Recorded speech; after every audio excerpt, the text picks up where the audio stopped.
मैं असगर चौधरी इस वक्त मैं खड़ा हूँ डी चौक और मेरे अकब में आपको ऐवान सदर और पार्लियामेंट नज़र आ रही है। शहर इक़्तिदार का जो मौसम है आज हल्के हल्के बादल हैं और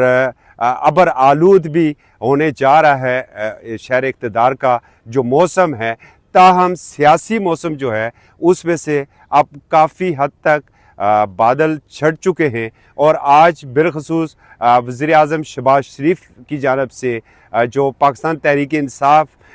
के बानी चेयरमैन ने एक कमेटी बनाई थी और गुज़श्ता कुछ दिनों से आप मुसलसल देख रहे थे मुज़ाकरात के ऊपर बातें हो रही थी और बार बार डिमांड्स भी आ रही थी पाकिस्तान तहरीक इंसाफ की जानब से, जबकि हुकूमती जो हल्के हैं या हुकूमती जो बेंच थे पार्लिमान में वो इन्हें इल्तवा का शिकार करार दे रहे थे। और दोनों के दरमियान जो सबसे बड़ी बात थी, जो इशू था, वो था एतमाद का फुकदान। जब हमारी जो हुकूमती हुकाम से जब बात हो रही थी, पार्टी रहनुमा जो है उनसे बात हो रही थी, तो वो एक बात कहते थे कि मुज़ाकरात तो हम कर लेंगे लेकिन गारंटर कौन होगा, गारंटी कौन देगा। ताहम आज जो सबसे अच्छी बात ये हुई कि जो वज़ीर आज़म शहबाज शरीफ की जानब से एक मुज़ाकराती कमेटी तश्कील दी गई है और ये मुज़ाकराती कमेटी जो है ये सिर्फ़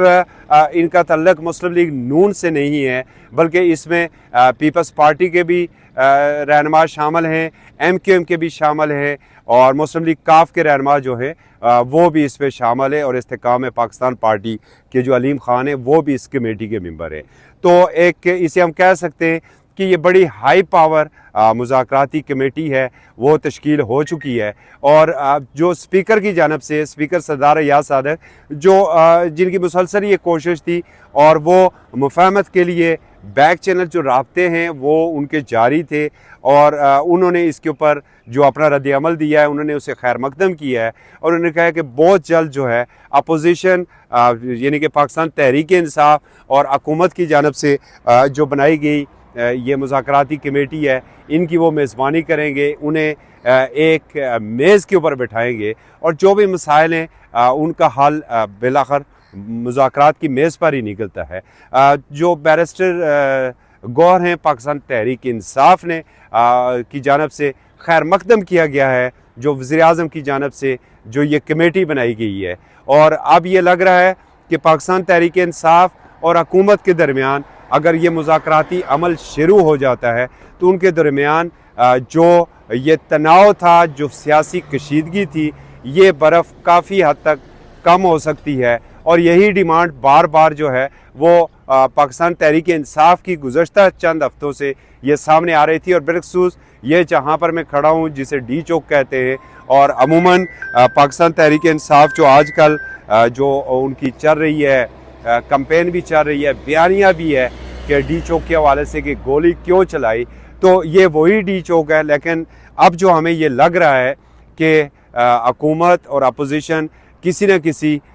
एक नुक्ते के ऊपर मुतफिक हो जाएंगे। और दूसरी जानब थोड़ी सी अपडेट आपको ये भी करते चले कि बानी चेयरमैन तहरीक इंसाफ इमरान खान की जानब से जो आज की डेड लाइन थी, जो आज संडे इसकी डेडलाइन थी सिविल नाफरमानी की तहरीक के हवाले से और बिलखसूस जो रेमिडेंस थे ओवरसीज़ पाकिस्तानी के, उस हवाले से आज की वो डेडलाइन थी और उनका ये था कि 9 मई के ऊपर जुडिशल कमीशन और 26 नवंबर का जो धरना था इसके ऊपर अगर जुडिशल कमीशन तश्कील नहीं पाता है तो ये कॉल स्टैंड करेगी। और दूसरी जानब जो पाकिस्तान तहरीक इंसाफ के जो जेल से बाहर रहनुमा हैं, जो क़यादत है, जब उनसे बात हुई तो उन्होंने कहा कि चूँकि ये कॉल जो है सिविल नाफरमानी की ये बानी चेयरमैन की जानब से है और बिल्कुल ये कॉल स्टैंड कर रही है। ताहम आज जो ये बर्फ़ डली है हुकूमत और अपोजिशन के दरमियान, तो इससे अब ये लग रहा है कि हुकूमत और अपोजिशन